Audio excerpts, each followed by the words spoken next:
உலகம் வெறும் 2% மனிதர்களால் மட்டுமே வழிநடத்தி செல்லப்படுகிறது. அவங்க யாருன்னா நம்மள மாதிரி entrepreneurs. Because we provide jobs, we are the reason to give money, sustainable source for the entire community. இதுல வந்து we become first state in the country. Marketing தெரியலன்னா ஒரு கம்பெனி ஆரம்பிக்காம இருக்கிறது நல்லது. ஒரு ஃப்ரீலான்சராகவே நீங்க கண்டினியூ பண்றது நல்லது. அனைவருக்கும் இனிய மதிய வணக்கங்கள். Good afternoon to all. So after lunch கொஞ்சம் லிசன் பண்ணுறது கஷ்டம். அதுவும் மேடம் ஒரு நல்ல செஷன் ஹேண்டில் பண்ணாங்க. ஒரு சில விஷயங்கள் நான் ரொம்ப ப்ரிப்பேர் பண்ணி பேசுகிற டைப் கிடையாது. இந்த கான்டெக்ட்ல இந்த ஆடியன்ஸுக்கு சில விஷயங்கள் ஷேர் பண்ணணும் அப்படின்னு தம்பி கேட்டுட்டாங்க. அந்த கான்டெக்ட்ல I take some 15 minutes to share few points. இதுல எத்தனை பேர் வந்து இந்த டிஜிட்டல் மார்க்கெட்டிங் நான் வரும்போது உங்க பேசிட்டு இருக்கனால அந்த பாயிண்ட் எடுத்து கேட்கிறேன். எத்தனை பேர் டிஜிட்டல் மார்க்கெட்டிங் அந்த மாதிரி ஃப்ரீலான்சிங் ஒரு சின்ன கம்பெனி வச்சுக்கிறீங்க? ஓகே, ரொம்ப கம்மியாக தான் இருக்கு. I thought most of the audience அதில் தான் இருப்பீங்க அப்படின்னு. ட்ரைனிங், கோச்சிங், ஓகே, வேற என்னென்னலாம் பண்றீங்க? சும்மா ஒரு ஃபியூ சொல்லுங்களேன். என்ன sir? Oh, freelance software develop, அந்த மாதிரி software development side, any kind of software development on freelancing. ஃப்ரீலான்சிங்னா இது மூன் லைட்டிங்கா ஃப்ரீலான்சிங்கா? நீங்க எத்தனை பேர் மூன் லைட்டிங்ல இருக்கீங்க? ஓகே, நான் உங்க கம்பெனில அக்ரி பண்றாங்களா?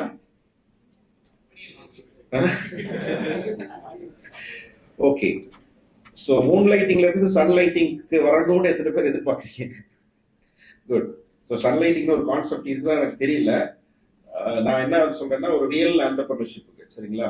Okay, so the happiest thing is like நீங்க எல்லாருமே இதுல எதுவுமே இல்லாம ஒரு ஜென்ரல் இன்ட்ரெஸ்டோட கம்ப்ளீட்டா ஒர்க் தான் பண்ணிட்டு இருக்கிறீங்க.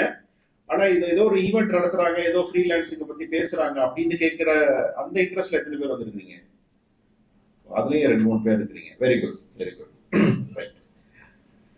So aspiring freelancers or aspiring entrepreneurs. Okay, ஒரு mixed group. So first of all வந்து நீங்க வந்து ஒரு அப்ரிஷியேட் பண்ண வேண்டிய விஷயம் வந்து அந்த ஒரு செல்ஃப் எஸ்டீம், மோர் தென் செல்ஃப் கான்ஃபிடன்ஸ் வந்து செல்ஃப் எஸ்டீம். செல்ஃப் எஸ்டீம் அப்படிங்கிறது உங்களை பத்தி நீங்க என்ன ஒரு வேல்யூ வச்சிருக்கிறீங்க, உங்களை பத்தி நீங்க என்ன நினைக்கிறீங்க அப்படிங்கிற அந்த லெவல், அந்த டிகிரி ஆஃப் செல்ஃப் எஸ்டீம் வந்து ஒவ்வொருத்தருக்கும் வேற வேற மாதிரி இருக்கும். அவங்க கேட்டாங்க இல்லையா, சக்சஸ்னா நீங்க என்ன நினைக்கிறீங்கன்றது ரொம்ப சப்ஜெக்டிவான ஒரு விஷயம், சரிங்களா? ஒவ்வொருத்தருக்கும் ஒவ்வொரு இது இருக்கும். இப்போ என்ன கேட்டீங்க அப்படின்னா, நான் வந்து ஃபைண்டிங் யுவர் இக்கிகாய் அப்படின்னு சொல்லுவேன். So what is your ikigai? இக்கிகாய்னா என்ன? படிச்சிருப்பீங்க பேர் இல்லையா? என்னது? Purpose of life. Purpose of life அப்படின்னோடனே வந்து இது என்ன, அது பெரிய ஏதோ பிலாசபிக்கலா ஒரு விஷயமா இருக்குது, ஏதோ சுவாமி நித்யானந்தா மாதிரி வந்து ஒரு ஒரு ஒரு சப்ஜெக்ட் பேசுறோமா அப்படின்னா, பர்பஸ் ஆஃப் லைஃப் வந்து ஒவ்வொருத்தருக்கும் ஒரு ஒரு வித்தியாசமான ஒரு இது இருக்கும். ஸோ இந்த ஐ திங்க் ப்ளூ ஜோன்ஸ்னு சொல்லுவாங்க, ஒரு 5 ப்ளூ ஜோன்ஸ் இருக்கு. ப்ளூ ஜோன்ஸ் தான் நினைக்கிறேன். அதாவது உலகத்துல மிக வயது அதிகமாக வாழக்கூடிய மக்கள், அந்த இக்கிகாய் புக்ல இருக்கும். ரீசெண்டா ரொம்ப பாப்புலரான ஒரு புக்கு. அந்த 5 இடங்கள் மோஸ்ட்லி வந்து பாத்தீங்கன்னா அங்க இருக்க பாப்புலேஷன்ல வந்து 80% மேல 100 years பிளஸ் வாழ்றவங்க. அந்த இடத்துக்கு எல்லாத்துக்குமே ஒரு காமன் த்ரெட் என்ன அப்படின்னா, மோஸ்ட்லி வந்து அவங்க வந்து அவங்களுக்கு பிடிச்ச மாதிரியான ஒரு வாழ்க்கையை தேர்ந்தெடுத்திருக்காங்க. ஸோ பிடிச்ச மாதிரியான வாழ்க்கைன்னா ஒரு மிகப்பெரிய பணத்தை பார்க்கறது அப்படிங்கிற மாதிரி எல்லாம் இல்லை, ஒரு மிகப்பெரிய கம்பெனி உருவாக்குறது அப்படிலாம் இல்லை. அவங்களுக்கு என்ன பிடிக்குதோ, ஒரு கார்டனிங் பண்ணா கூட அந்த கார்டனிங் பண்றதுல அவங்க வந்து நிறைய டைம் ஸ்பெண்ட் பண்றாங்க, அதன் மூலமா வந்து சாட்டிஸ்ஃபை ஆகிக்கிறாங்க, அந்த மாதிரி.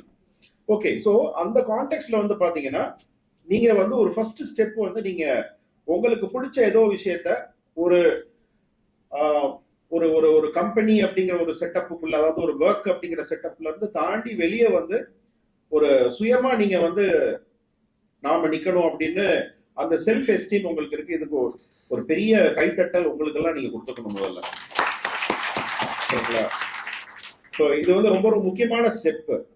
அதாவது நான் ஒரு ஒரு கவர்மெண்ட் ரெப்ரசன்டேட்டிவா இது ஏன் சொல்றேன் அப்படின்னா, உங்களை மோட்டிவேட் பண்றதுக்காக இல்லை. இது என்னுடைய சுயநலம், அல்லது நான் சார்ந்த ஆர்கனைசேஷனுடைய சுயநலம், அல்லது நான் சார்ந்த அரசாங்கத்துடைய சுயநலம்னு வச்சுக்கோங்களேன்.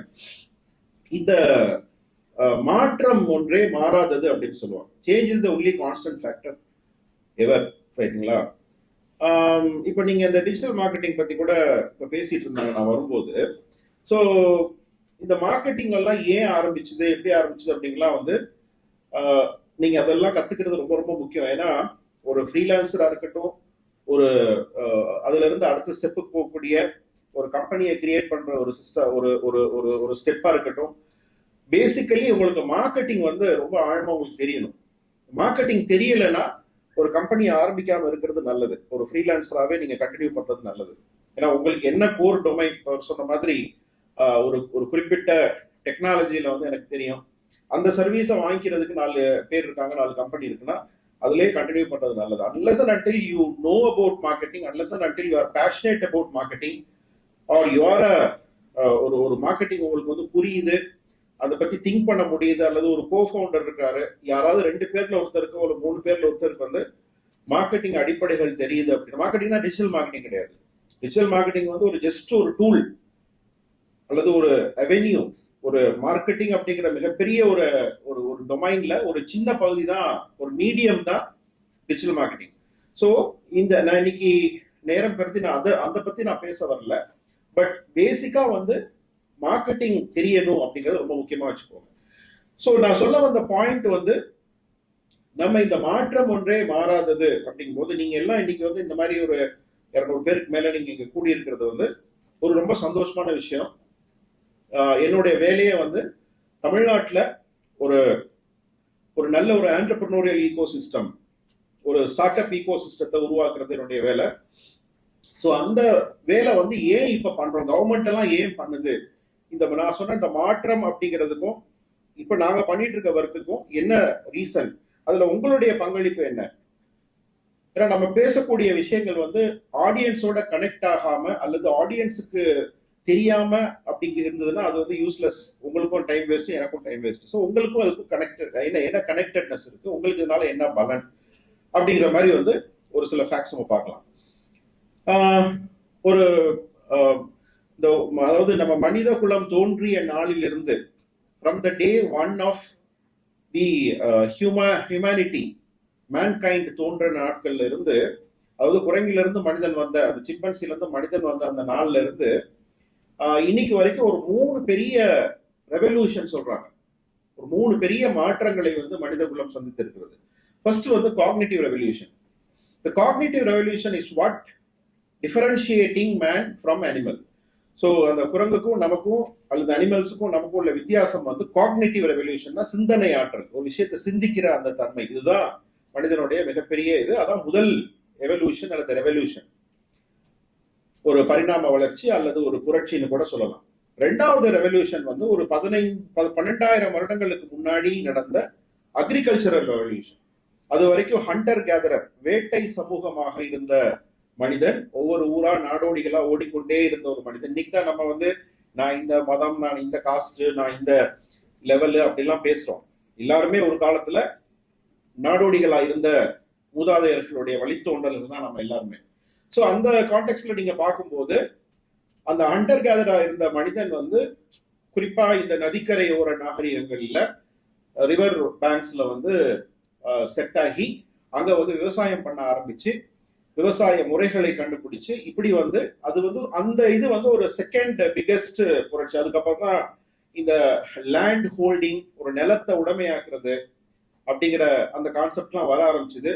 அப்ப அந்த நிலத்தை உடைமையாக்கி விவசாயம் செய்ய தவறிய ஆட்கள்லாம் வந்து ஒரு சில காலகட்டங்கள்ல அவங்கவுங்க செய்யற தொழில்களை பொறுத்து ஒரு ஜாதி கட்டமைப்பு, அப்படி இந்த தொழில் நீ பண்ற, அந்த தொழில் நான் பண்றேன் அப்படின்னு சொல்லிட்டு, அப்போ அது வந்து எப்படின்னா ஒரு பெரிய எக்கனாமிக்கல் டிஃபரன்சஸ் வந்து கொண்டாந்துச்சு.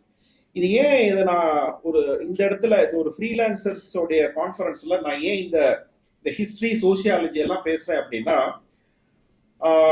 As a person representing start up TN and government, ஏன் நம்ம இந்த வேலையை பார்க்கணும், இன்னைக்கு இந்த பர்பஸ் ஆஃப் லைஃப்னு சொல்றோம் பாத்தீங்களா, எதுக்கு இது வெறும் பணத்துக்காக மட்டும்தானா அப்படிங்கிற ஒரு கேள்வி வந்து எல்லாருக்குள்ளே மனசுல இருக்கும். இப்போ உங்க சக்சஸ் என்னன்னு கேட்கும்போது இது பணத்துக்காக மட்டும்தானா, இன்னைக்கு அப்படிதான் இருக்குது. நம்ம அது மறுப்பதற்காக இல்லை, பணம் முக்கியமான விஷயம், பட் அது மட்டும்தானா, இது வந்து ஏன் நம்ம வந்து ஒரு ஆண்டர்பிரினர்ஷிப்பை ப்ரொமோட் பண்றோம் அப்படிங்கிற அடிப்படையை தெரிஞ்சுக்கணும் அப்படிங்கிறதுக்காக நான் சொல்றேன்.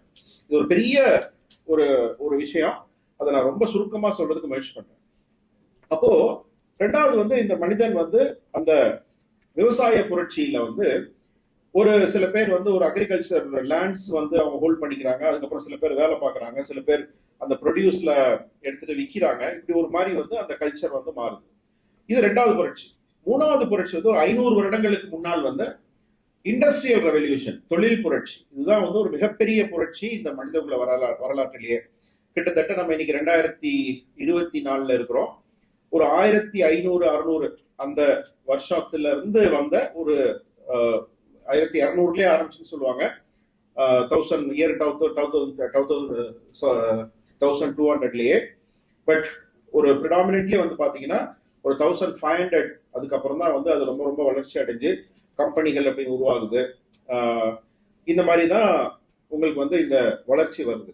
அது இப்போ ஒரு கடந்த ஒரு 1970s அப்புறம் வந்து பாத்தீங்கன்னா அது ஒரு வேற ஒரு லெவல்ல அது போயிட்டு இருக்கு. நம்ம கொலோக்கியலா சொல்ற மாதிரி வேற லெவல்னு சொல்ற மாதிரி அது வேற ஒரு லெவல்ல போயிட்டு இருக்கு. பிகாஸ் ஆஃப் தி எதனால? டெக்னாலஜி ரெவல்யூஷன்னால. 2011ல வந்து ஒரு I forgot the university, one of the American university has done a research. அந்த ரிசர்ச்ல என்ன சொல்றாங்கன்னா, இந்த நான் சொன்ன மாதிரி வந்து இந்த மேன்கைண்ட் உருவான நாள்ல இருந்து, மனித குலம் உருவான நாள்ல இருந்து என்னென்னலாம் மாற்றங்கள் நடந்ததோ, நிறைய ஒரு காலத்துல நெருப்பு கண்டுபிடிச்சாங்க, வீல் கண்டுபிடிச்சாங்க, ஸ்டீம் என்ஜின் கண்டுபிடிச்சாங்க, அது கண்டுபிடிச்சாங்க, இது கண்டுபிடிச்சாங்க. இந்த மாதிரி நிறைய நிறைய நிறைய மாற்றங்கள், நம்ம மாதிரி நான் சொன்ன மாதிரி விவசாயம், இதெல்லாம் இந்த மாற்றங்கள் எல்லாம் சேர்த்து வச்சு பார்த்தோம் அப்படின்னா, அது ஒரு அளவு பண்ணீங்க அப்படின்னா 1970ஸ்ல இருந்து இந்த ரிப்போர்ட் வந்து 2011ல வந்தது. 1970ஸ்ல இருந்து 2010 வரைக்குமான இந்த 40 வருட காலகட்டங்கள்ல நடந்த மாற்றம் இந்த லட்சக்கணக்கான வருடங்களுக்கு மொத்தமா நடந்த மாற்றத்தை விட ரொம்ப அதிகம் அப்படிங்கிறாங்க. சோ இந்த கடந்த ஒரு 40-50 வருடங்கள் வந்து உலகத்தை வந்து ரொம்ப ரொம்ப ரொம்ப வேற ஒரு ஜோனர்ல வந்து எடுத்துட்டு போகுது, வேற ஒரு லெவல்ல வந்து எடுத்துட்டு போகுது. ஃபார்ச்சுனேட்லி ஒரு அன்பார்ச்சுனேட்லி நாம அந்த காலகட்டத்தில் வாழ்ந்துட்டு இருக்கோம். So coming back to the core point, அப்போ இப்ப இந்த மாற்றத்தை வந்து இது ரொம்ப ரொம்ப ஆழமா போனா நீங்க இதனுடைய கம்ப்ளீட் ஸ்பெக்ட்ரம் நீங்க புரிஞ்சுக்கலாம். பட் இதனுடைய அதெல்லாம் அப்படியே வந்து நான் சொன்ன அந்த ஒரு ஃபியூ பாயிண்ட்ஸை மட்டும் வச்சுட்டு நீங்க ஈஸியா நீங்க திங்க் பண்ணலாம், நிறைய நீங்க சர்ச் பண்ணலாம், நிறைய ரீட் பண்ணலாம், ஏகப்பட்ட விஷயம் இருக்கு. ஒரே ஒரு புக் சொல்றேன், சேப்பியன்ஸ் ஒரு புக் இருக்கு. அந்த புக்கை படிச்சீங்கனாலே ஒரு complete spectrum of mankind changes இது எல்லாமே வந்துடும். யுவால் நோவா ஹராரி அப்படின்ற ஒரு ஆத்தருடைய ஒரு புக். எத்தனை பேர் படிச்சிருந்தீங்க? குட், எல்லாரும் படிங்க. வாழ்க்கையில படிக்க வேண்டிய ஒரு புத்தகம் அப்படின்னா Sapiens, and also his other 2 books, Homo Deus and 21 lessons for 21st century அப்படின்னு சொல்லி ஒரு 3 புக் இருக்கு. இந்த 3 புக்கையும் நீங்க படிங்க.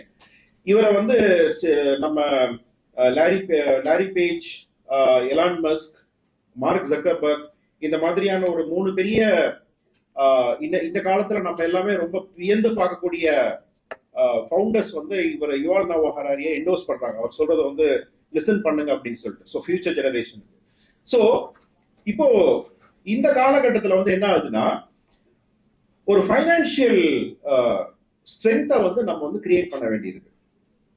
ஸோ இல்லைன்னா வந்து உங்களுக்கு என்ன ஆகுதுன்னா, ஒரு நேஷன், ஒரு நாடு அல்லது வந்து ஒரு மாநிலம், ஒரு ஸ்டேட்னு நீங்க எடுத்துட்டீங்கன்னா, யாருக்கு ஃபைனான்சியல் சுப்ரீமசி இருக்கோ, யாருக்கு இனோவேஷன் இருக்கோ, ரொம்ப முக்கியம்.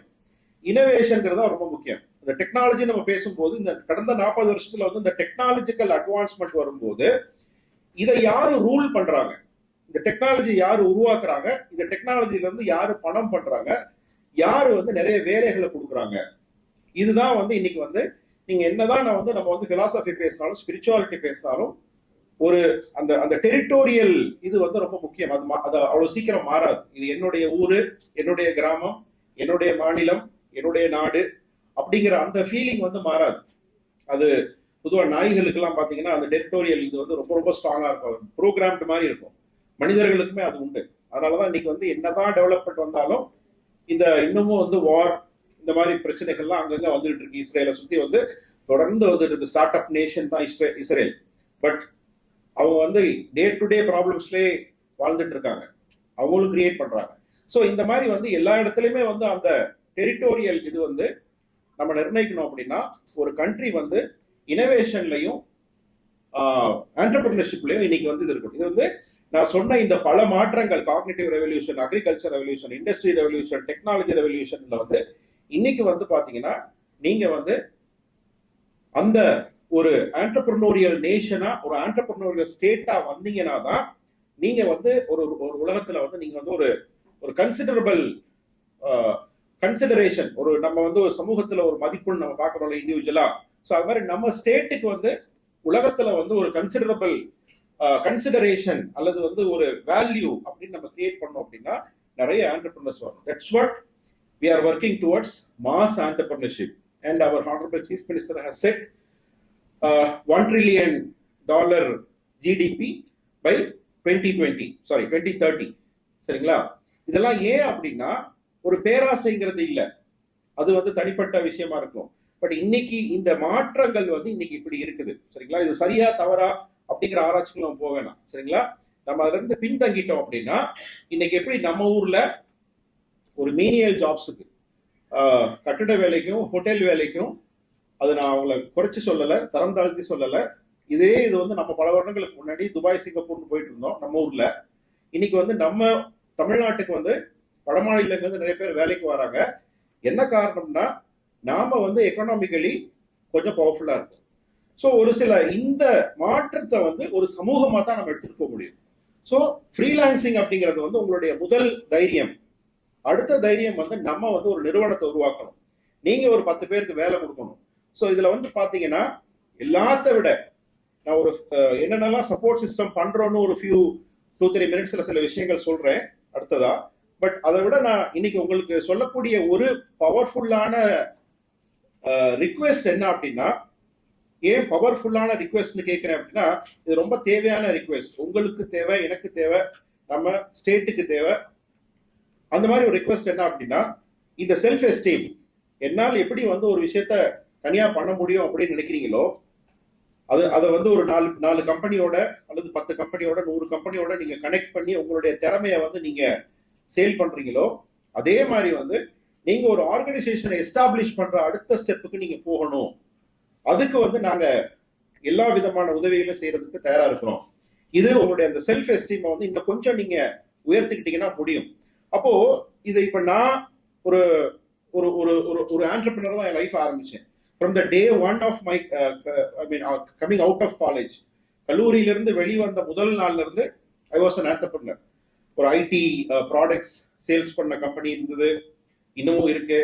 அதே மாதிரி வந்து ஒரு சாஃப்ட்வேர் டெவலப்மெண்ட் கம்பெனி இருந்தது, அது இன்னொரு கம்பெனி டேக் ஓவர் பண்ணிச்சு. அப்பெல்லாம் ஸ்டார்ட் அப்னா என்னன்னு தெரியாத காலத்திலே வந்து என்னோட ப்ராடக்டை வந்து இன்னொரு பெரிய கம்பெனி வாங்கினாங்க. அதுக்கப்புறம் 2-3 பெரிய ஃபெயிலியர்ஸ். ஸோ இது எல்லாமே வந்து என்னுடைய லைஃப்லயும் இருந்தது. Still my software company is running. It's a very small company with some 110 people in Madurai.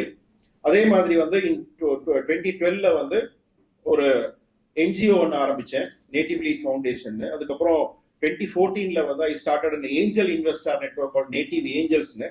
இன்னைக்கு one of the there are 2 big investment network in Tamil Nadu. One is Native Angels Network and another one is Chennai Angels Network. We focus on tier 2, tier 3 cities.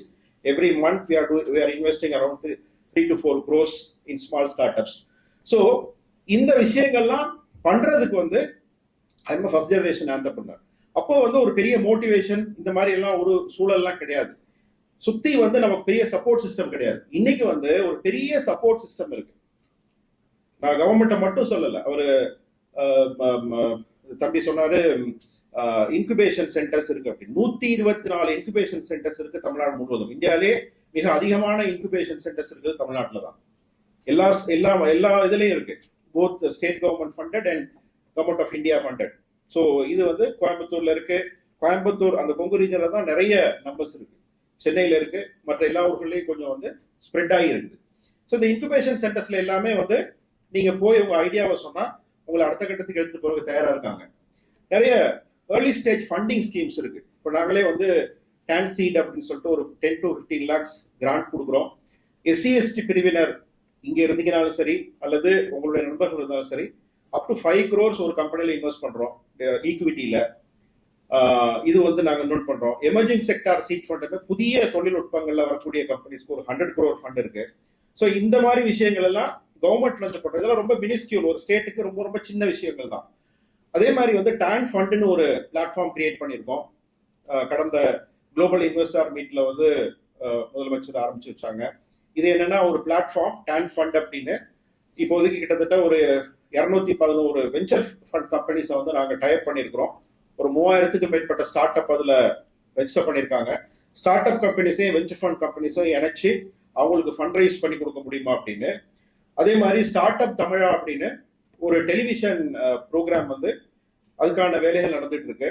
இன்னும் ஒரு 2-3 மாதங்கள்ல வந்து ஒரு reality show, எப்படி super singer பாக்குறீங்களோ, எப்படி இந்த big pass இருக்கோ, அந்த குக் வித் கோமாளி இருக்கோ, அந்த மாதிரி ஒரு ஆண்டர்பிரினர் ஒரு இன்வெஸ்டார்ட்ட பிச் பண்ணி அந்த ஃபண்டை வந்து online I mean on television வந்து ரைஸ் பண்ணக்கூடிய ஒரு விஷயத்தையும் கவர்மெண்ட்ல இருந்தே இனிஷியேட் பண்றோம். பண்ணிட்டு அதுக்கான ப்ரொடக்ஷன் கம்பெனிஸ்க்கு அவுட் சோர்ஸ் பண்ணி அந்த வேலைகள் நடந்துட்டு இருக்கு. ஸோ இந்த மாதிரி பல்வேறு விஷயங்கள் பண்றோம். எல்லா ஊர்கள்லையும் எங்களுடைய ஸ்டார்ட் அப் ஹப்ஸை செட் பண்றோம். மென்டர்ஷிப், ஒரு புது ஐடியால ஒர்க் பண்ணும்போது உங்களுக்கு ஒரு வழிகாட்டுதல் வேணும். இப்போ நீங்க ஒரு ஃப்ரீலான்சிங் பண்ணிட்டு இருக்கீங்க, இதையே ஒரு கம்பெனியா கிரியேட் பண்ண முடியுமா, இது வந்து ரிஸ்க் இல்லையா, இதுக்கான பிசினஸ் மாடல் என்ன பண்ண முடியும், இதற்கான ஏர்லி ஸ்டேஜ் ஃபண்டிங் எங்க வாங்க முடியும், ஃபண்டிங் தேவையா இல்லையா. நிறைய பேருக்கு வந்து ஃபண்டிங் இல்லாம நம்ம ஒரு வெச்சரை பண்ணவே முடியாதுன்னு தோணுவோம், யோசிப்பாங்க. அப்படி இல்லை, ஃபண்டிங் இல்லாமலே சில விஷயங்கள் பண்ண முடியும். நம்மளுடைய மார்க்கெட்டிங் ஸ்ட்ராட்டஜி ஆரம்பத்தில் சொன்னேன், மார்க்கெட்டிங் ஸ்ட்ராட்டஜி சரியா இருக்கா, நம்மளுடைய டீம் சரியா இருக்கா, இத மாதிரியான ஒரு கன்சல்டிங் எல்லாம் வந்து மென்டர்ஷிப்னு சொல்லக்கூடிய அந்த விஷயத்தெல்லாம் பண்றதுக்கு மென்டர் டிஎன் ஒரு போர்ட்டல் நம்ம பண்ணியிருக்கிறோம். இந்த மாதிரி கிட்டத்தட்ட 45க்கும் மேற்பட்ட சப்போர்ட் சிஸ்டம் வந்து நம்ம பண்ணியிருக்கிறோம். இங்க எங்களுடைய ஆஃபீஸ் வந்து சிஎம்ஆர்எல் சென்னை மெட்ரோ ரயில் அலுவலகத்துல நந்தனத்துல 10th floorல இருக்கு. நீங்க எப்ப வேணாலும் வரலாம், அல்லது எங்களுடைய வெப்சைட் startuptn.in இங்க நீங்க தொடர்பு கொள்ளலாம். ஸோ இங்க வந்தீங்க அப்படின்னா நாங்க வந்து உங்களுக்கு என்ன மாதிரி சப்போர்ட் வேணுமோ எங்களால் இயன்ற சப்போர்ட்டை நாங்க பண்றதுக்கு தயாரா இருக்கோம். அதே நேரத்துல let me conclude with this. Entrepreneurship வந்து நாட் அ ஈஸி வே. ஒரு ஃப்ரீலான்சிங் பண்ற மாதிரி ரொம்ப, ஏன்னா இங்க வந்து நீங்க வந்து உங்களுக்கு கமிட்மெண்ட்னு ஒண்ணும் இல்லை. அதாவது நாளைக்கு இந்த மாசம் முடிஞ்சு அடுத்த மாசம் பிறக்குது அப்படின்னா 10 பேருக்கு சம்பளம் போடணும், ஆஃபீஸ்க்கு ரெண்ட் கொடுக்கணும், இன்டர்நெட் காசு கொடுக்கணும் அப்படிங்கிற அந்த கமிட்மெண்ட் வந்து ஒரு ஃப்ரீலான்சிங்ல இல்லை. when you become an entrepreneur, when you become a startup, when you open a company, இந்த கமிட்மெண்ட் உங்களுக்கு உள்ள வரும். பட் இங்கதான் உங்களுக்கு வந்து அந்த தைரியம், அந்த தன்னம்பிக்கை வரணும், சரிங்களா. ஸோ அதுக்கு வந்து அவர் சொன்ன மாதிரி வந்து ஒரு ஃப்ரீலான்சிங்ல இருக்கும்போது ஓரளவு இந்த என்னென்ன ரிஸ்க் இருக்கு, என்னென்ன மாதிரியான பிரச்சனை வரும் அப்படிங்கிற ஒரு எக்ஸ்பீரியன்ஸ் உங்களுக்கு கிடைக்கும். இந்த எக்ஸ்பீரியன்ஸை வச்சுட்டு ஒரு சரியான சப்போர்ட் சிஸ்டத்தோட நீங்க வந்தீங்கன்னா இந்த காலகட்டம், நான் ரொம்ப ரொம்ப திரும்ப திரும்ப சொல்றது என்னன்னா, இந்த பல்வேறு மாற்றங்கள், அந்த கதையெல்லாம் சொன்னேன். ஏன் சொன்னேன் அப்படின்னா, இந்த பல்வேறு மாற்றங்கள்ல இப்போ நான் கல்லூரி முடிச்சு நான் கம்பெனி ஆரம்பிச்ச காலகட்டம் வந்து 90sல. இந்த 90sல இருந்து வந்து ஒரு 30 வருட இதுல வந்து பாத்தீங்க அப்படின்னா என்னுடைய பர்சனல் ஜேர்னிலே நான் பாக்குற அந்த வாய்ப்பு கிடைக்கும் போது பாத்தீங்கன்னா ஏர்லி 90sல என்ன மாதிரி பிரச்சனைகள் இருந்தது, அதாவது இந்த ஈகோ சிஸ்டம் அப்படின்னு சொல்லக்கூடிய நம்மளை சுற்றி இருக்கக்கூடிய வாய்ப்புகள் இன்னைக்கு 2024ல எப்படி இருக்கு பாத்தீங்கன்னா கிட்டத்தட்ட 1000 மடங்கு பாசிட்டிவான ஒரு சூழல் இருக்கு. ஸோ இந்த பாசிட்டிவான சூழலை வந்து நீங்க விட்டுறக்கூடாது. இன்னும் தொடர்ந்து வந்து ஒரு எம்ப்ளாயியாகவும் தொடர்ந்து வந்து ஒரு ஆர்டினரி ஃப்ரீலான்சராகவும் நம்ம வந்து இருக்குதுன்னா அது வந்து நீங்க ஒரு வாய்ப்பை வந்து இழக்கிறீங்க அப்படின்னு அர்த்தம், சரிங்களா. ஸோ இந்த வாய்ப்புங்கிறது மீண்டும் வருமா அப்படிங்கிறது வந்து அது வாய்ப்புகள் இருந்துகிட்டே தான் இருக்கும். பட் இன்னைக்கு இருக்க சூழல்ல ஏஜ்ங்கிறது ரொம்ப முக்கியம். ஒரு 25 to 35 மேக்சிமம் வந்து 38க்குள்ள நீங்க ஒரு முடிவெடுத்து ஒரு இது பண்ணும்போது உங்களுக்கு எனர்ஜி நல்லா இருக்கும், ஸ்டாமினா நல்லா இருக்கும். ஸோ அதுக்கு தாண்டி போனாலும் பண்ணலாம். 60 வயசுக்கு மேல கம்பெனி ஆரம்பிச்சவங்களும் இருக்கிறாங்க. பட் இந்த மிடில் ஏஜ்ல நீங்க ஆரம்பிக்க ஒரு ஸ்டெப் வச்சீங்கன்னா ரொம்ப ரொம்ப ஒரு நல்லா இருக்கும். So we are living in a very powerful state let me conclude with few data. We are the number 2 GDP contributor in India. இந்தியாவில் வந்து ரெண்டாவது ஜிடிபி வந்து நம்ம தான் கான்ட்ரிபியூட் பண்ணோம். யார் ஃபர்ஸ்ட் பண்றாங்க? மகாராஷ்டிரா. பட் டெக்னிக்கலி ஸ்பீக்கிங் நம்ம ஊர்ல 38,000 பிரைவேட் கம்பெனிஸ் இருக்கு, ஃபேக்டரிஸ் இருக்கு. We have the largest industrial workforce. மகாராஷ்டிரால வந்து 26,000 இண்டஸ்ட்ரீஸ் தான் இருக்கு. பட் ஏன் நாம வந்து கொஞ்சம் பின்னாடி இருக்கணும்னா, மகாராஷ்டிரா வந்து மும்பை வந்து இந்தியாவுடைய பிசினஸ் கேபிட்டல்னால எல்லா கம்பெனிஸ் மெனி கம்பெனிஸ் வந்து ஃபைலிங் தேர் அக்கௌண்ட்ஸ் தேர். அதனால வந்து நாம என்னன்னா இந்த செகண்ட்ல இருக்கோம். அதர்வைஸ் வந்து பாத்தீங்கன்னா logically we should be the number 1 state. இது மட்டும் இல்ல, ஜிஇஆர்னு சொல்லக்கூடிய கிராஸ் என்ரோல்மெண்ட் ரேஷியோ, +2 முடிச்சுட்டு ஹையர் எஜுகேஷன் போகக்கூடிய அந்த பெர்சன்டேஜ் வந்து தமிழ்நாடு 48%, நேஷனல் ஆவரேஜ் 24% தான். நாம வந்து ஒரு ஆஸ் அ கண்ட்ரின்னு பார்த்தோம்னா நம்ம டபுள் த இது இருக்கிறோம். சரிங்களா? நேஷனல் பாலிசிஸ் எல்லாம் அடுத்த 20 வருஷத்துல வந்து இந்தியாவில வந்து இந்த கிராஸ் என்ரோல்மெண்ட் ரேஷியோ, ஸ்கூல் முடிச்சுட்டு காலேஜ் போற பெர்சன்டேஜ் 50% கொண்டாடணும்னு பாலிசி போட்டுட்டு இருக்காங்க. நம்ம அதை தாண்டி 10 வருஷத்துக்கு மேல ஆச்சு. ரைட்? பட் நம்ம ஸ்டேட்டை வந்து ரொம்ப மோசமாவே சொல்லிட்டு இருக்கோம். பல நெகட்டிவ்ஸ் இருக்கலாம். நெகட்டிவ்ஸ் இல்லாத தனி மனிதனும் கிடையாது, நாடும் கிடையாது, சமூகமும் கிடையாது, குடும்பமும் கிடையாது. சரிங்களா? பட் நம்ம வந்து ரொம்ப ரொம்ப ரொம்ப ஃபார் ஹெட் அப்படிங்கிற ஒரு பாசிட்டிவ் ஃபீலிங் நமக்கு வேணும்.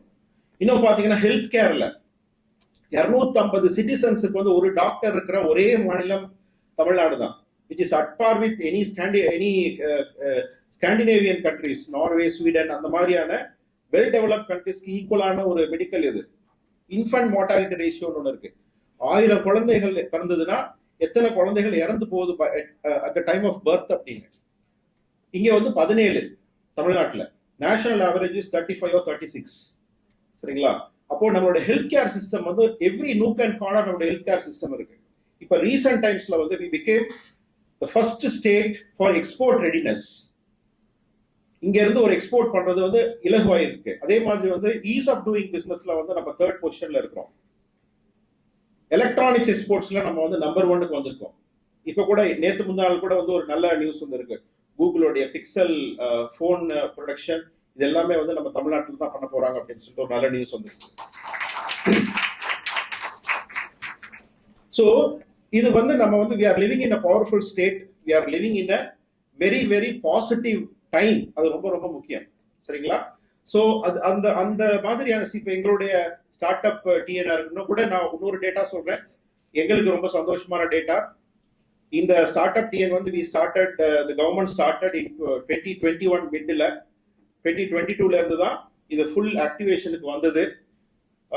2021 மிட்ல வந்து வெறும் 2300 ஸ்டார்ட் அப் கம்பெனிஸ் தான் தமிழ்நாட்டில் இருந்தது. கவர்மெண்ட் ஆஃப் இந்தியாவுடைய ரெக்கார்டு படி, ஸ்டார்ட் அப் இந்தியா ரெக்கார்டு படி இன்னைக்கு வந்து 8500 கம்பெனிஸ் ரிஜிஸ்டர் ஆயிருக்கு. கிட்டத்தட்ட more than 4 times நம்ம வந்து இன்க்ரீஸ் பண்ணியிருக்கோம்.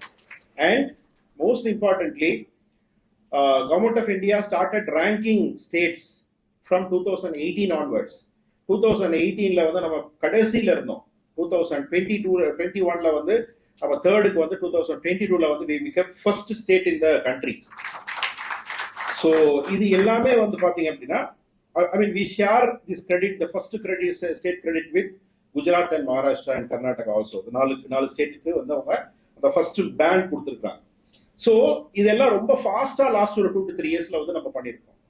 ஸோ இது எல்லா இடத்துலயுமே நடந்துட்டு இருக்கு. All other states have become very competitive. நம்ம நெய்பரிங் ஸ்டேட்டான தெலுங்கானாவா இருக்கட்டும், கர்நாடகாவாகட்டும், கேரளாவா இருக்கட்டும், especially southern states are very very competitive. So இந்த காலகட்டத்தில் வந்து நீங்க ஒரு ஆண்டர்பிரனர் ஆகிறதுக்கு உண்டான எல்லா வாய்ப்புகளும் இருக்கு. அதை நோக்கி யோசிங்க. Let me finish with just one very important இது ஒரு டேட்டா பாயிண்ட். எகைன் இதுவுமே தே சே எக்கானமிஸ்ட், நிறைய எக்கானமிஸ்ட் வந்து என்ன சொல்றாங்கன்னா, the world is driven by just 2% of the population. இந்த உலகம் வெறும் 2% மனிதர்களால் மட்டுமே வழிநடத்தி செல்லப்படுகிறது. அவங்க யாருன்னா நம்மள மாதிரி entrepreneurs. Because we provide jobs, we are the reason to give money, sustainable source for the entire community. ஆனா அது 2% தான்.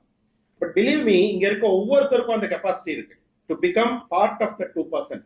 Very unfortunately, நம்மளுடைய செல்ஃப் எஸ்டீம், நாமளே வந்து நம்மளை வந்து குறைவா நினைச்சிட்டு இருக்கனால, எனக்கு எங்க அப்பா கஷ்டப்படுறாரு, பட்டாரு, அவருக்கு படிப்பு இல்லை, நான் ஏதோ கிராமத்துல இருந்து வந்திருக்கேன், எனக்கு இங்கிலீஷ் பேச தெரியாது, அந்த பயம், அந்த பயத்திலேயே வந்து நம்ம என்ன பண்றோம்னா அது நம்ம கல்ச்சர்லயே ஊறிடுச்சு. சரிங்களா?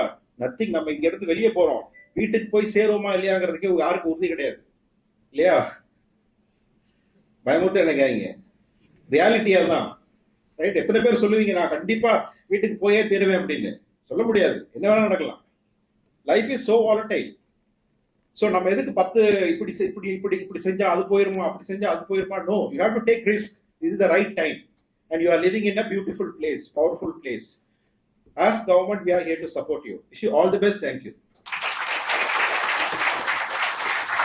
இந்த மாதிரி இன்னும் நிறைய இன்ஃபர்மேஷன்ஸ் தெரிஞ்சுக்க மறக்காம நம்ம சென்னை ஃப்ரீலான்சர்ஸ் கிளப்போட யூடியூப் சேனலுக்கு சப்ஸ்கிரைப் பண்ணுங்க.